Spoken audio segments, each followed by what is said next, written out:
করব। মুগ ডাল ভেজে রেখেছি কাঠখোলায়, শুকনো খোলায়।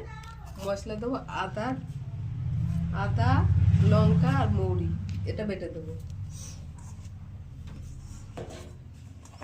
আলুটা একটু ভেজে নেবো আগে, কড়াইয়ে তেল দিয়ে রেখেছিলাম। একটা শুকনো লঙ্কা,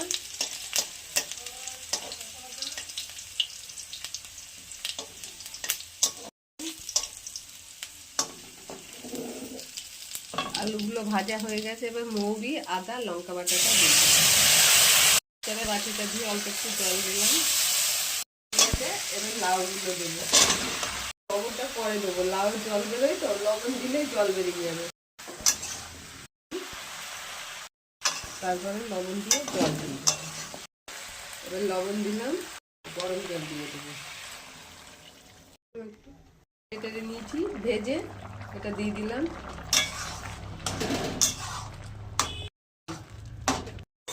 নিরামিষের দিন এই পদটা বানিয়ে খেয়ে দেখবেন, ভালো লাগবে।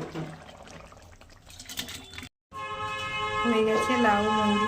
ভিডিওটা ভালো লাগলে লাইক কমেন্ট সাবস্ক্রাইব শেয়ার অবশ্যই করবেন। ধন্যবাদ।